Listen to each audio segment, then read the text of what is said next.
गुरु ब्रह्मा गुरुर्विष्णु गुरुर्देवो महेश्वरः गुरु साक्षात् परं ब्रह्म तस्मै श्री गुरवे नमः। नमस्कारं मास्टर, नमस्कारं मास्टर ఈకే, నమస్కారం మాస్టర్ ఎంఎన్, నమస్కారం మాస్టర్ విపిఎస్, నమస్కారం మాస్టర్ సివివి, నమస్కారం మాస్టర్ సివివి, నమస్కారం master CVV to your lotus feet. Master CVV నమస్కారం టు యువర్ లోటస్ ఫీట్. వాస్తు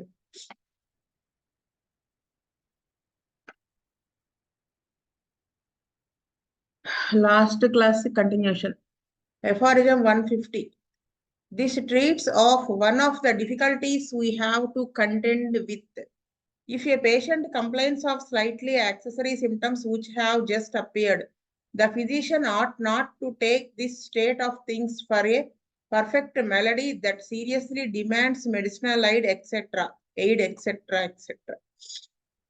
ఇది ఒకసారి మన తెలుగు వాటిలో చదువుకుని ఇప్పుడు మనం ఇంగ్లీష్లో చెప్పుకుందాం.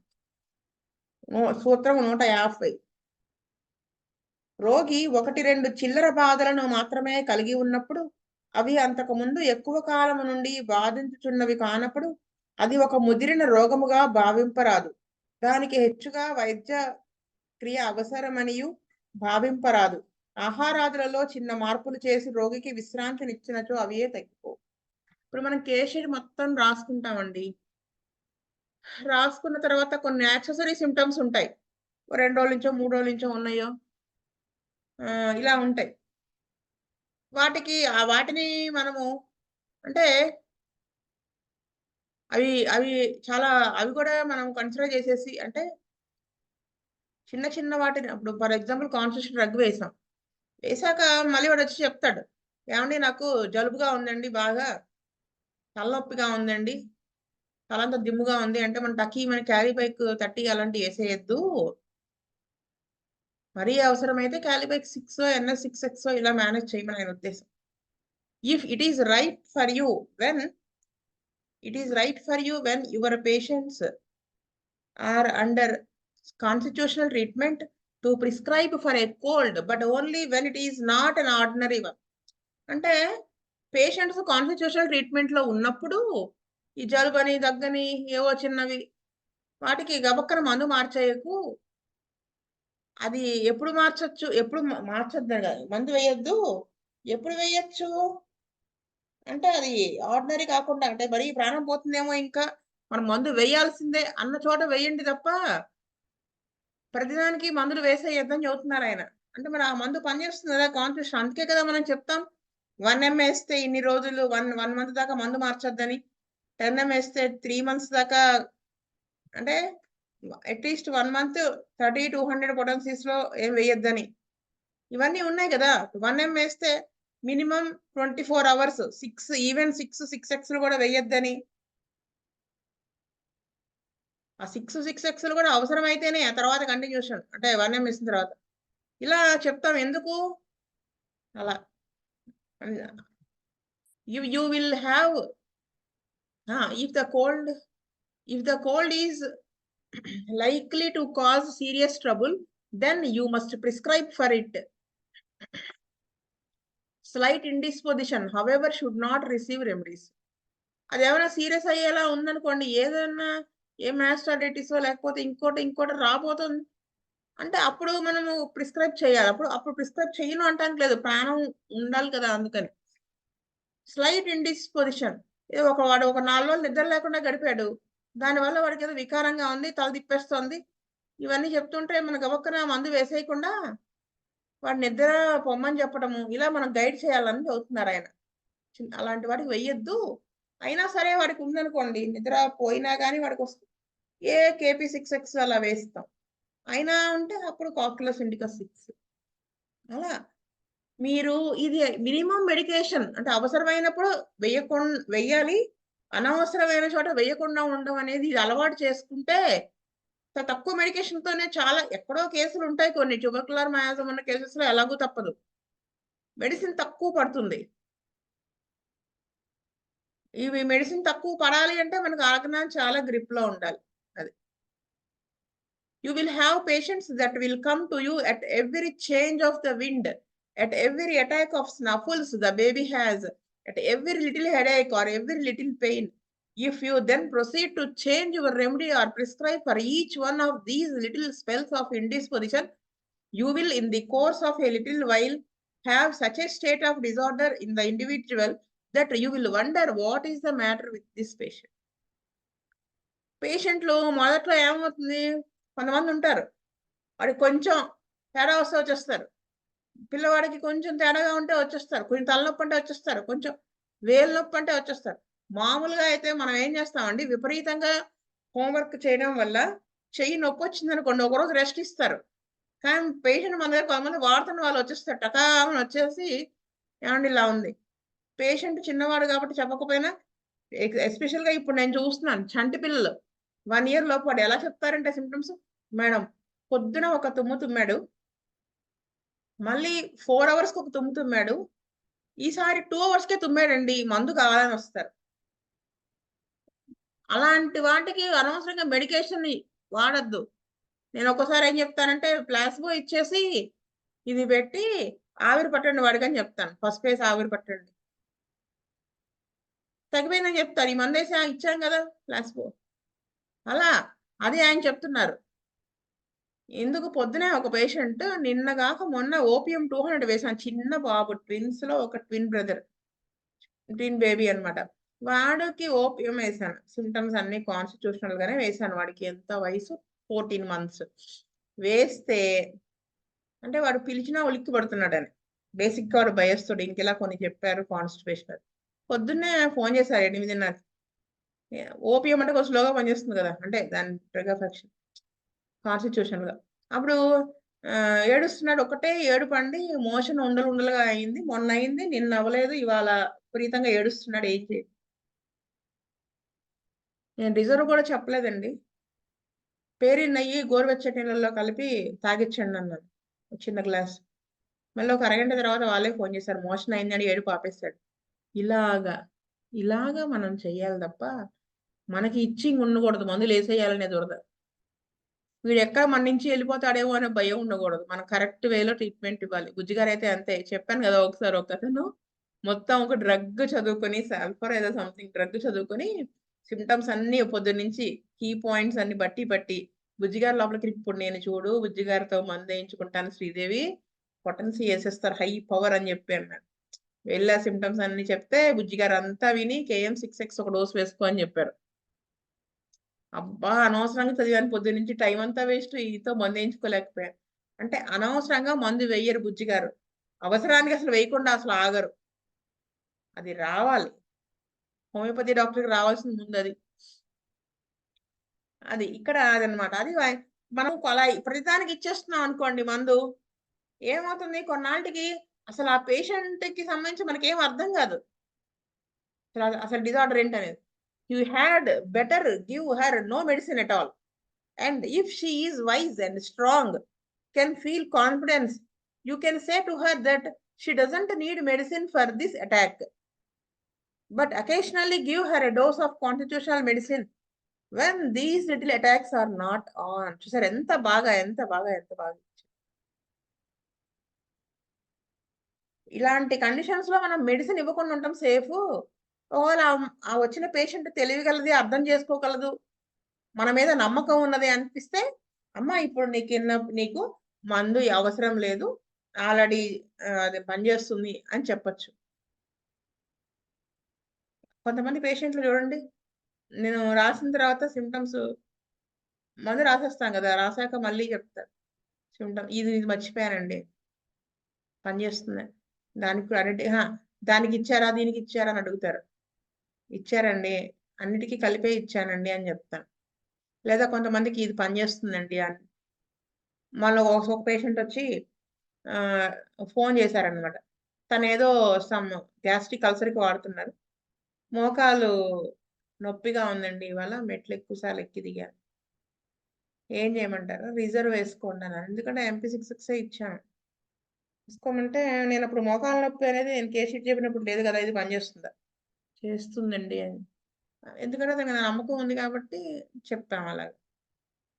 కొంతమంది పేషెంట్‌లు రీసెంట్‌గా చూసానండి ఒకతను ఏం చెప్పారంటే అతనికి యాక్చువల్‌గా కిడ్నీ మీద సిస్ట్ ఉందన్నమాట. దానికి మందు వాడుతున్నారు. సైనసైటిస్ కూడా ఉంది. అయితే తుమ్ములొస్తున్నాయి రెగ్యులర్ మెడిసిన్‌కొస్తూ తుమ్ములొస్తున్నాయి. ఈ మోకాళ్ళ దగ్గర నొప్పిగా ఉంది. ఇంకా ఈ సిస్ట్ ఒకటుంది గదండీ! సైనస్ పెయిన్ ఉంటుంది. సైనస్ పెయిన్ ఒకటి. ఇలా ఉన్న అతను నాకు అంతకుముందు ఏదైతే ఫిజికల్ కంప్లెయింట్స్ చెప్పాడో అవన్నీ ఒకసారి చెప్తే నేనన్నాను, "ఏవండీ ఇప్పుడు ఇవన్నీ మీకు కొంచెం బెటర్ అయినియి. కానీ తగ్గింది అని చెప్తే మందు సరిగ్గా ఇవ్వనేమో మీరు చెబుతున్నారు గదా!" అన్నాను. అంటే బేసిక్‌గా అతను సిఫిలిటిక్ అంటే సైకోటిక్ వాళ్ళైతే కాదు నేను నిజంగానే ఉన్నాయని చెప్తారు గానీ సిఫిలిటిక్ పేషెంట్. ఊరినే ఒక రాయేసా. అంటే ఎక్స్‌ప్రెషన్ గమనిద్దామని. ఏస్తే వెంటనే ఒక నవ్వు నవ్వాడు. అప్పుడు అర్థమైంది. అంటే మనం ఇలా గూడా చూసుకోవాలి. ఎన్ని రకాలుగా మనం చూసుకోవాలో. ఏమి అక్కర్లేదు. అలర్ట్‌గా ఉంటే సరిపోతుంది. ఇవన్నీ పేపర్ మీద రాసుకొని ఇవన్నీ అబ్జర్వ్ చేసామా లేదా అక్కర్లేదు. సో, అలాగా మనం డ్రైవింగు మన ఇంటికి వెళ్ళేటప్పుడు ఏం ఆలోచించుకుంటున్నా ఇంటికి ఎలా ఎళ్ళిపోతాం అలాగుండాలి మందులు వేయటం. అదనమాట. అదే ఆయన చెప్తారు. But occasionally give her. అంటే చూడండి అకేషనల్లీ గివ్ హర్. ఏ మెడిసిన్ వేయద్దన్నా గదా! కాన్స్టిట్యూషన్ వేయకుండా ఉండకు. అప్పుడప్పుడు అవసరమైనప్పుడు ఈ లిటిల్ అటాక్స్ ఏం అక్యూట్స్ లేనప్పుడు కాన్స్టిట్యూషన్ డ్రగ్ ఇవ్వు అని చెప్తున్నారాయన. While you are young and cannot hold these patients with an iron grasp when they come to you, you had better give them placebo let the indisposition pass off itself. అదే గనక నువ్వు నమ్మకం ఉండి ఆ పేషెంట్‌కి నీ మీద లేదా ఆ పేషెంట్ స్ట్రాంగ్ ఎనఫ్ అయ్యుండి చెప్తే అర్థం చేసుకుంటుంది తెలివిగల వాళ్ళన్నప్పుడు ఓకే. అలా లేనప్పుడు వాళ్ళు మనకి నిలబడరు. మనం మందు ఇచ్చాను అదే తగ్గుతుందని చెప్తే అన్నప్పుడు నువ్వు ప్లాసిబో ఇవ్వు. ఆ ఇండిస్పోజిషన్ అంటే ఇప్పుడు ఎక్కువ తినేసాడు ఓవర్ ఈటింగ్. దానివల్ల కడుపు కొంచెం స్టమక్ అప్‌సెట్ అయింది. అప్పుడు మనము ఆల్రెడీ అంతకు ముందే కాన్స్టిట్యూషన్ తగ్గేసాము. అలాంటప్పుడు మనం ఏంటి ఈరోజు మజ్జిగ తాగు అనేసి ప్లాసిబో ఇచ్చేసామనుకోండి. ఈ రోజంతా ఫుడ్డు బ్లాండ్ డైట్ తీసుకోనో ఏదో చెప్తాం. లైట్‌గా ఆహారం తీసుకోనో, ఫ్రూట్స్ తీసుకో ఆ ఇండిస్‌పోజిషన్ పాస్ ఆఫ్ అయ్యేదాకా ఈ ప్లాసిబో ఇచ్చాం కాబట్టి వాళ్ళు హ్యాపీగా ఉంటారు. ఇది ఆటోమేటిక్‌గా ఎలాగో తగ్గిపోతుంది. పైనున్న కాన్స్టిట్యూషన్ డ్రగ్ కూడా డిస్టర్బ్ అవ్వదు. అది చాలా ఇంపార్టెంట్ అండి. నిజంగా నేను చెప్తున్నాను. ఫ్రీ డిస్పెన్సరీలో ఆహ్, మా వాలంటీర్ ఒకాయన ఉండేవాళ్ళు. ఆయన కూడా మందులిస్తారు. ఆయన అనేవాళ్ళు, "మేడం కనీసం టిష్యూ సాల్స్ అన్నా ఇవ్వండి మేడం. మరీ మీరు మందులు ఇవ్వటం లేదు ఎక్కువ" అని. అంటే ఎందుకు నేను కావాలనేమి ఇవ్వకుండా ఉండను. కాన్స్టిట్యూషన్ డ్రగ్ మనం కరెక్ట్‌గా వేసాము అన్నప్పుడు ఇవన్నీ అవసరం ఉండదండి.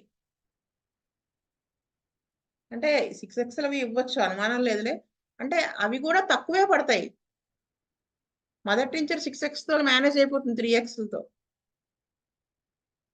ఇది నేను బుజ్జి గారి దగ్గరే నేర్చుకున్నాను. బుజ్జి గారిని చూసే నేర్చుకున్నాను.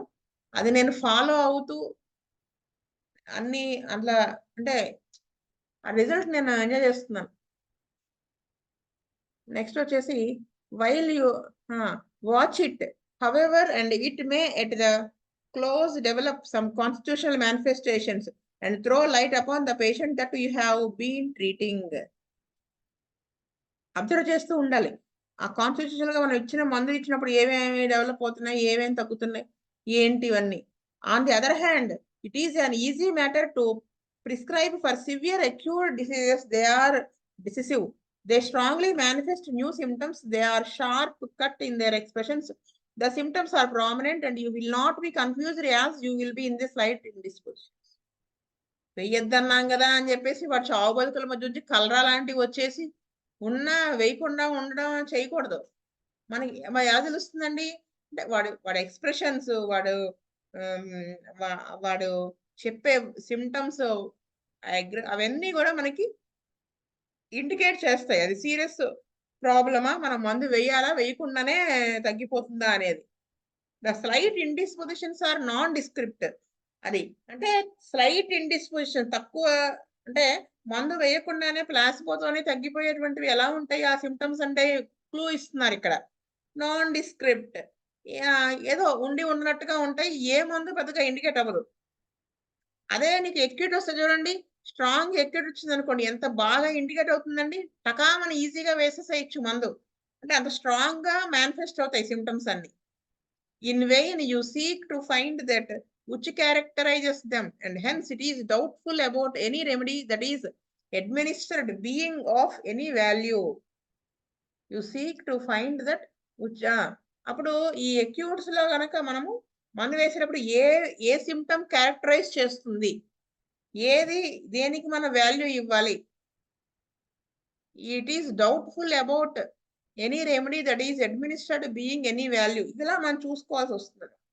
అంటే ఈ స్లైట్ ఇండిస్పోజిషన్స్ అప్పుడు క్యారెక్టరైజ్ చేయదు. ఏ డ్రగ్‌కి ఏ సింప్టము. You will be astonished after prescribing a number of years and your patients have gained confidence in you that when they come in with these little trivial ailments, they won't have them after a few powders of sugar. They will say, doctor my trouble went off splendidly. అంటే నువ్వు కొన్ని సంవత్సరాల పాటు treatment చేసిన తర్వాత, prescribe చేసిన తర్వాత patients నీ కాన్ఫిడెన్స్ నీ మీద గెయిన్ చేసి ఆ చిన్న చిన్న కంప్లెయింట్స్ వచ్చినప్పుడు won't have them after a few, అవి ఆ ఎయిల్మెంట్స్ ఉండవు. ఆ few powders of sugar placebo ఇచ్చిన తర్వాత. అన్నీ తగ్గిపోయినాయి అని చెప్తారు. This is what is meant by letting the little things alone. ఇదంతా దేనికి చెప్తున్నారు? దేని అర్థం ఏంటి? చిన్న చిన్న వాటిని వదిలేయమని. Severe diseases exhibit a strong degree of symptoms and hence you have something to do. అదే సివియర్ డిసీజెస్ ఉన్నాయనుకోండి. ఆహ్, అవి ఇప్పుడు చికెన్ పాక్సే వచ్చిందండి. దానికి మనం మందు వెయ్యం కదా! కానీ ప్రాణ ప్రమాదం అవుతున్నప్పుడు వేస్తాం. అలా ఆ స్ట్రాంగ్ డిగ్రీ ఆఫ్ సింప్టమ్స్ కనుక ఎగ్జిబిట్ చేస్తే, మేనిఫెస్ట్ అయితే వాటికి మనము ఖచ్చితంగా వేస్తాం. You have something to do. వాటికి మనం ఏదో ఒకటి చెయ్యాలి అవి తగ్గడానికి. Paragraph 151. But if the few symptoms of which the patient complains are very violent, the physician who attentively observes him will generally discover many others which are less developed and which furnish a perfect picture of the malady. అంటే but if the few symptoms of which patient కొన్ని symptoms గురించి చాలా violent, అంటే చాలా ఎక్కువ suffer అవుతున్నట్టుగా చెప్తాడు. ఆ physician అనేవాడు అబ్జర్వ్ చేసుకోవాలి. అంటే చాలా సింప్టమ్స్‌ని గ్యాదర్ చేసినప్పుడు ఏవి ఎక్కువ వైలెంట్‌గా సఫర్ అవుతున్నాడు, ఏవి తక్కువగా సఫర్ అవుతున్నాడు అని చూసుకొని వాటిని మనము ఆ వ్యాధికి సంబంధించి ఆ పిక్చర్ అనేది మనము కరెక్ట్‌గా రెడీ చేసుకోవాలి. ఈ 151 ఎఫారిజము తెలుగులో చదువుదాం. అట్లు కాక రోగి కొన్ని తీవ్ర వేదనలను తెలియజేసినచో అల్ప సంఖ్యలో ఉన్నను రోగిని తిన్నగా పరిశీలింపవలెను. పరిశీలింపగా రోగి చెప్పిన వేదనలతో పాటు మరికొన్ని వేదనలు ఉన్నట్టు తెలియను. అవి చిన్నవియే కావచ్చును. వానిని కూడా కలిపి చూచినచో మొత్తము వ్యాధి లక్షణము సంపూర్ణముగా తెలియును. అదనమాట విషయం. సో, ఇక్కడితో ఈ చాప్టర్ కంప్లీట్ అయింది. Next chapter.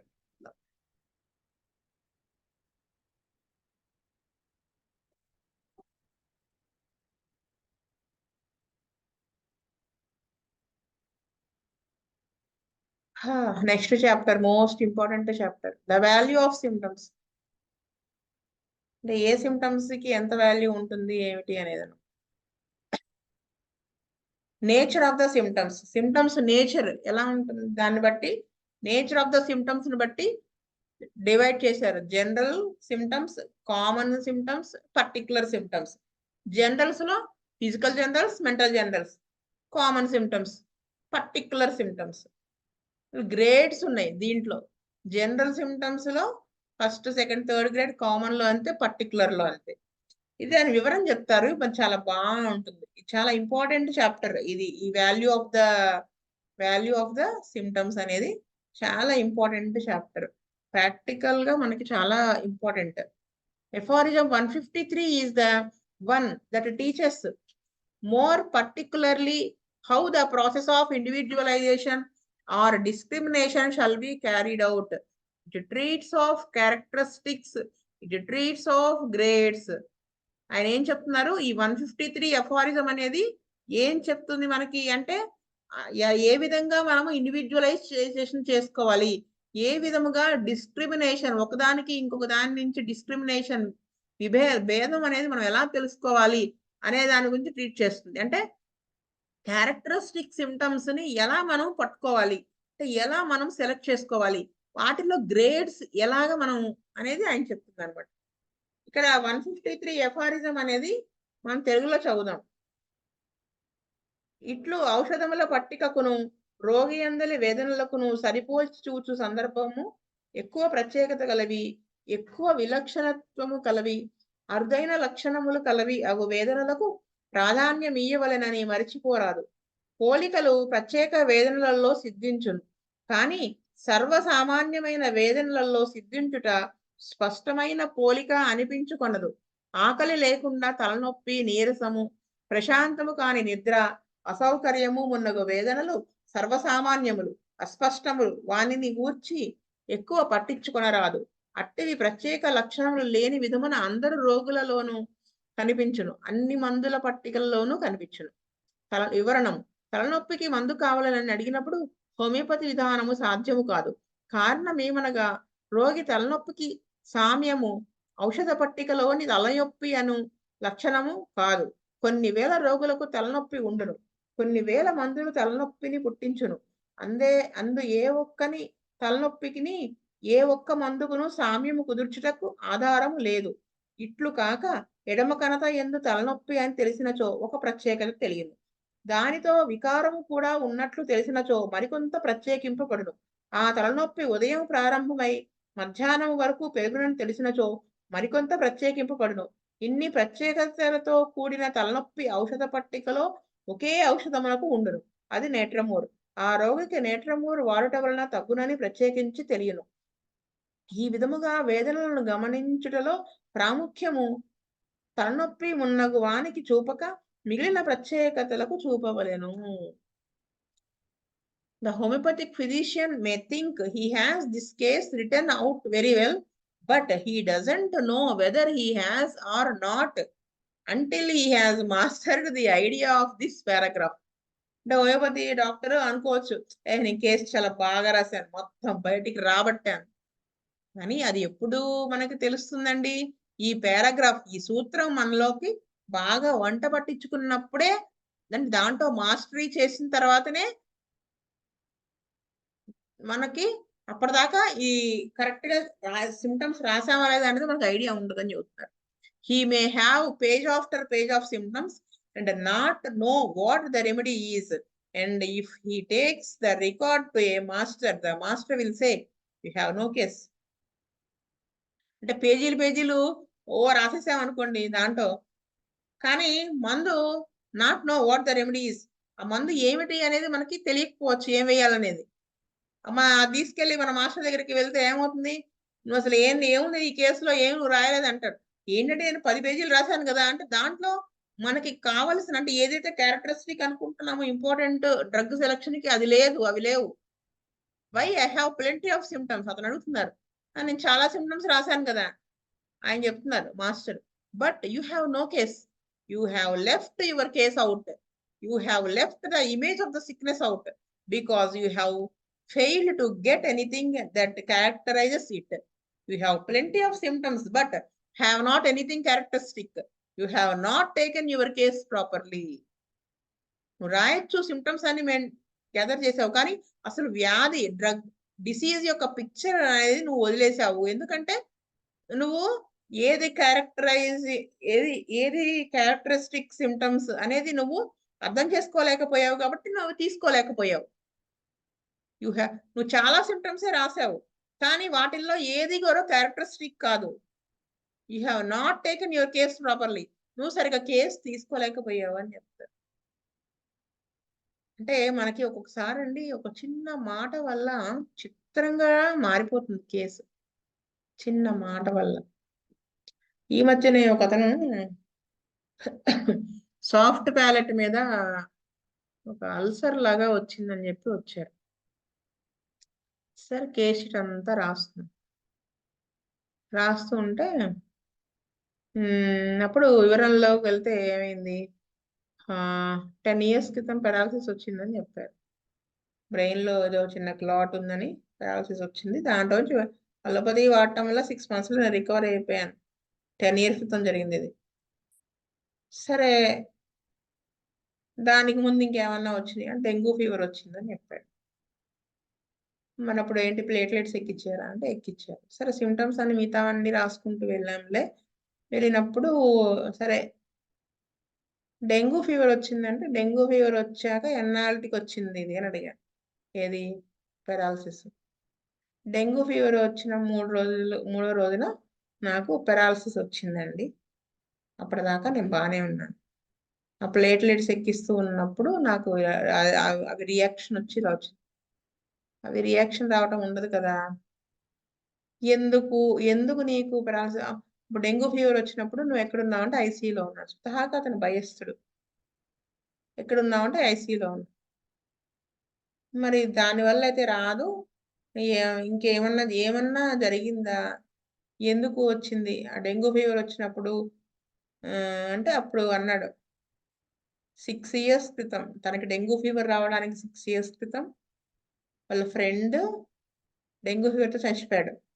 ఇతనికి డెంగ్యూ ఫీవర్ వచ్చి 3వ రోజు కూడా జ్వరం తగ్గపోయేటప్పటికి ప్లేట్లెట్స్ ఎక్కించేటప్పుడు నేను కూడా చచ్చిపోతానేమో అన్న ఒక థాట్ వచ్చి ఇంకా ఆ 2 రోజులు విపరీతంగా భయపడిపోయి ఆల్రెడీ వీక్గా ఉన్నాడు కదా, వెంటనే ఆ బ్రెయిన్లో క్లాట్ వచ్చి దానికి పెరాలసిస్ వచ్చిందని చెప్పాడు. చూడండి కాజేషన్ ఎలా ఉందో. కానీ నేను అంటే ఇప్పుడు ప్రస్తుతం ఏంటంటే అతను 10 yearsగా ఆ పెరాలసిస్కి మందులు ఏదో వాడుతున్నారు కదా, అవి డిస్కంటిన్యూ చేస్తూ వాడుతూ ఉన్నాడు. ఎలా అంటే అసలు బీపీకి వాళ్ళు కంటిన్యూస్గా వాడమన్నారు. బీపీ రైజ్ అయింది అలా కంటిన్యూ. ఇతను ఏం చేస్తున్నాడు, కొంచెం కాళ్ళు చేతులు లాగేస్తూ ఉంటే ఆవిడ ఒక 2 రోజులు వేస్తాడు టాబ్లెట్, మళ్ళీ మానేస్తున్నాడు. ఇలా ఏవో చేస్తున్నాడు ఇర్రెగ్యులర్గా. ఒక్కోసారి ఎక్కువ లాగేస్తుందని చెప్పేసి రోజు ఒకటి వేసుకోవాల్సింది 2, 3 వేసుకుంటే ఇంకా అలా వాడుతున్నాడు. దానివల్ల కొంచెం చికాకు ఇవన్నీ ఉన్నాయి. అయితే ఈ మధ్య ఒక 1 month నుంచి రోజుకి 2 వేసుకోవాల్సింది 3 వేసేసుకుంటున్నాను.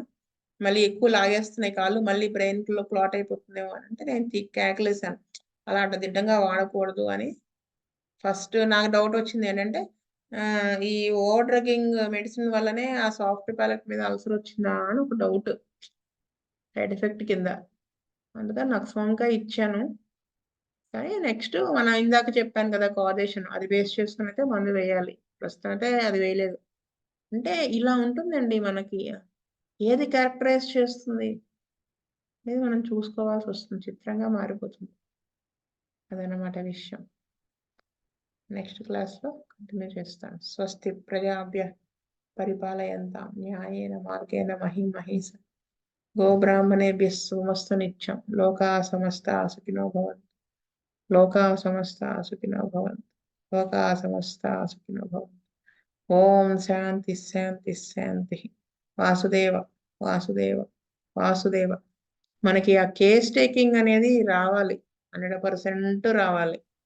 100% ఏ క్వశ్చన్ వేయాలో కూడా రావాలి. అప్పుడే మనకి కరెక్ట్గా ఈజీగా ట్రీట్ చేయగలుగుతాం. వాసుదేవ. Recording of.